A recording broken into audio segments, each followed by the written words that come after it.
Sénégal, bonjour du Tumbelkadi, Pachalimon, Rude Buguet à la une et bien la une de Tribune quotidienne ce matin. Le journal du groupe des médias, en tout cas au chapitre des révélations de Sonko durant la campagne des législatives de nous apprendre à faire des 1000 milliards. Une plainte sur la table du procureur, le parquet financier saisi. Nettoie. Waouh. Bon, dans sa plainte contre X, l'activiste Arnaud Nying relève plusieurs infractions. Comprenez, détournement de deniers publics, enregistrement illicite et détention illégale de documents financiers. Que retenir en tout cas autour des révélations de Ousmane Sonko durant la campagne des législatives portant sur une affaire de 1000 milliards dans un compte. Eh bien sinon, pour l'activiste Arnaud Nying, dans Tribune quotidien, tout sera clair comme de l'eau de roche. Pour l'instant, restons avec le journal du groupe des médias qui s'intéresse à la division des investigations criminelles. Et là, Farbangom appelé à comparaître jeudi prochain devant le pôle judiciaire financier. Renseigne Tribune au journal du groupe des médias de souligner les propos de Maître Doudou Ndoye, à savoir ce qu'on lui reproche, ce qu'on reproche à Farbangom, on ne le sait toujours pas. Le boc.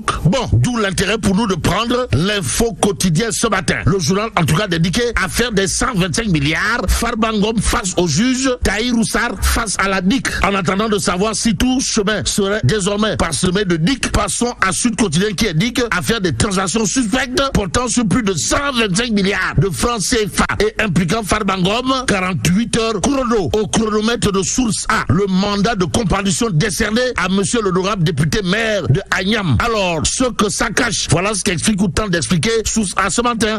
Le journal de noter l'article 11 du code de procédure pénale dispose le mandat de comparution a pour objet de mettre l'inculpé en demeure de se présenter devant le juge à la date et à l'heure indiquée par ce mandat. Aussi, si la personne ne se présente pas, le juge aura directement recours au mandat d'amener. Ce qui n'est pas le cas, alors là, pas du tout le cas. Du tout le cas pour la convocation. Bon, convoquer l'actualité autour justement du député maire Farbangom. Voilà ce que fait source A, histoire de nous apprendre que l'homme a déjà reçu son mandat de comparution des maires de la DIC dans l'affaire des 125 milliards. Et ce qu'il faut prendre pour argent comptant et compté dans cette histoire d'après source A porte sur un fait clair, comprenez, ces avocats, les avocats du député maire de Agnam, Farbangom en l'occurrence, totalement, pour ne pas dire complètement, et voire carrément sidéré. Et sur ce point, c'est Maître Baboucar Cissé qui sort des Punkalimamoukour Baïfal, des Ngandimamoumbol de Bouride, histoire de dire à haute et intelligible voix. Dans source A, il est quasiment inédit. Eh bien, inédit qu'une procédure débute directement par un mandat de comparution. Détoile, Maître Baboucar Cissé. Waouh. Bon, à côté du tir à longue portée, signé Maître Baboucar Cissé, avocat de Farbangom. Dans source A, il y a l'évidence quotidienne ce matin qui inflige une question pot de colle, à savoir le maire de Agnam à la DIC pour sa convocation de ce jeudi. Farba a-t-il une longueur d'avance vers une mobilisation nationale et internationale, pour ne pas dire universelle et mondiale, ce jeudi en faveur de monsieur le député maire de Agnam, comprenez Farbangom, ou le lion du Bosséa, l'homme qui intéresse à plus d'un titre la rédaction de direct du ce matin à la une du quotidien piloté par Pape Diogoy Faye, ou le lion de Ngekor. On peut lire affaire des 125 milliards, Farbangom part volontairement avec ses avocats récupérer sa convocation à la DIC. Y a-t-il lieu là de dire Tchei ou Euskei? En tout cas, le député maire Farbangom n'a pas attendu que des limiers lui apportent sa convocation avant de faire face au juge. Il s'est présenté de manière volontaire à la DIC pour prendre cette convocation, informe Direct News. Et Daoul Chow, billetiste du journal, d'expliquer dans l'affaire des 125 milliards, le compte à rebours a commencé. Le parlementaire Farbangom fera face ce jeudi 13 février 2025 au juge d'instruction. Aussi, le billetiste de Direct News, Daoul Chow, de marteler toujours, c'est un Farbangom serein et pas du tout ébranlé qui va étaler ses fermes convictions. Une chose est sûre, le maire de Agnam, Farbangom en l'occurrence, ou le lion du Bosséa, c'est comme qui dirait un dur à cuire. Note bien entendu Daoul Chow, billetiste de Direct News. D'autres news à lire dans le quotidien autour justement de monsieur le député maire de Agnam. En tout cas, Farbangom convoqué le jeudi devant le juge d'instruction. Ses avocats dénoncent la procédure. Note le quotidien ce matin. Restons avec le journal qui révèle à sa une publication de son rapport d'audit. La cour fait ses comptes. Tout compte fait. Le document remis au président de la République, ministre, au président de l'Assemblée nationale et au ministre des Finances. Nous livre bien entendu le quotidien ce matin. Ce matin, il convenait de retenir d'après le journal que Ndeketeyo Ndeketeyo, l'opinion publique laissée totalement, pour ne pas dire complètement, et voire carrément dans l'ignorance pour ce qui relève du contenu du rapport de la Cour des comptes qui, d'après le quotidien, a bel et bien été remis au président, au premier ministre, au président de l'Assemblée nationale et au ministre des Finances. Dans cette histoire, l'opinion publique laissée totalement, voire complètement dans l'ignorance, comme nous l'appelons le quotidien, au nom de qui ou de quoi. Quoi qu'il en soit, le Soleil quotidien de révéler à sa une, face aux épidémies et aux menaces futures, Sénégal, le système de santé aux testeurs. Bon, Ebola, Covid-19, fièvre hémorragique, Crimée, Congo, ont secoué pas mal de pays, dont le Sénégal, rappelle tout simplement et tout bonnement l'astre de Anne, le Soleil, d'indiquer le système sanitaire sénégalais est-il assez préparé pour faire face à une nouvelle vague. Bon, des médecins posent un diagnostic, d'après bien entendu le Soleil ce matin.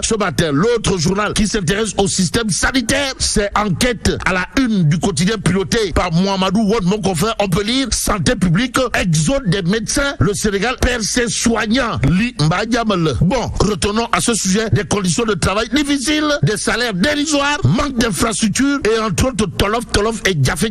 Les médecins préfèrent démissionner et aller travailler à l'étranger. Et sur ce point, la France, première bénéficiaire de la crise sénégalaise, grâce à un recrutement bien organisé. D'après Enquête quotidienne qui affiche l'alerte du docteur Boubacar Signaté, appelant à une réforme totale du système de santé. Et pendant ce temps, le point actu de révéler à sa une, front pour la défense de la démocratie et la République, Amadou Ba et Karim Meïssa Wade portent un coup au front. Bon, Amadou Ba et Karim Wade non partant, voilà ce que renseigne clairement et nettement le point actu ce matin. Le journal de nous apprendre également que Boukar Gaydani et Barthélémy Diaz absents et aphone. Ainsi, une source de bataille de génération se signale au front. Informe bien entendu le point actu avant d'ajouter, Amadou Ba refuse catégoriquement de suivre Khalifa Sall et de sacrifier son statut de chef de l'opposition. Bon, le Parti démocratique sénégalais, plutôt préoccupé par sa réorganisation, note également le point actu, mais l'actualité du public quotidien devrait intéresser plus d'un. En tout cas, le journal de révéler accident, cherté de la vie, chômage, des mesures prises sans haute couture. Haute couture entre guillemets. De quoi s'agit-il? Le mal perdure, la souffrance des Sénégalais croît au quotidien. Note en tout cas le public, et ce que rend public le journal gravite autour de faits clairs, comprenez, dans les rues, ruelles, gargotes, Mbekerido, Forok Chaya, garage, épicerie, marché de Fogediaï et Roukou Disquette, transport en commun et entre autres points de rencontre, c'est le même son de cloche. Mais ce que c'est Tribune Sport pour terminer gravite autour des Punkalimamou Kouroubaïfa, des Nganimamou des Bourides, des missiles Scud et Tomahawk, voire des bombes à fragmentation du président Baba Tanja en direction de Maître Babacar Diaye, président de la Fédération sénégalaise de basketball. Détoile. Waouh. Bon, Tribune Sport de souligner le pavé dans la main, pour ne pas dire le coup de pied dans la fourmilière, signé Baba Tanja qui tire sur Maître Babacar Diaye en disant: votre gestion n'a à mon sens pas seulement stagné, mais a sérieusement fait regresser le paysage du basket. En d'autres termes, un jubilahi bina Maître Babacar Ndiaye Radim. Voilà ce que semble dire le président Baba Tanja. Dans le Tribune Sport, le journal de rappeler que selon l'homme, le peu de gloire, que nous avions a été enterré sous une montagne de dettes et de mystères. Aussi, comment peut-on espérer des performances constantes et de haut niveau lorsque la maison est en désordre? Voilà l'interrogation de Baba Tanja, infligée bien entendu à Maître Babacar Ndiaye Sawai Tanja, qui apparemment fait du salatou ala nabi ak Irlas contre Maître Babacar Ndiaye. Si on en croit Tribune Sport, le journal de souligner l'autre interrogation de Baba Tanja. Comprenez, puisque vous jouez à la transparence, dites-nous où sont passés les 900 millions de francs CFA de l'Afro-Basket de 2019. Anne Khalisbi, Maître Babacar Ndiaye, Anne Khalisbi, Anne 900 millions yi. C'est l'interrogation du président Tanja. Allez bien entendu dans Tribune Sport au journal de souligner l'autre question pot-de-colle de Sawai, à savoir où sont passées les recettes des 25 000 spectateurs présents à la finale. Bon, et les 5 000 personnes qui ont acheté leurs billets mais n'ont pas pu assister au match. Que s'est-il passé avec cet argent? Interroge toujours le président Baba Tanja. Des questions aux allures de Moutou envoyées dans le Tchaya de Maître Babacar Ndiaye par le président Tanja dans Tribune Sport ce matin. Et là, mais là, tu donnes de Tchei Allah. Bon, que Dieu préserve le Sénégal.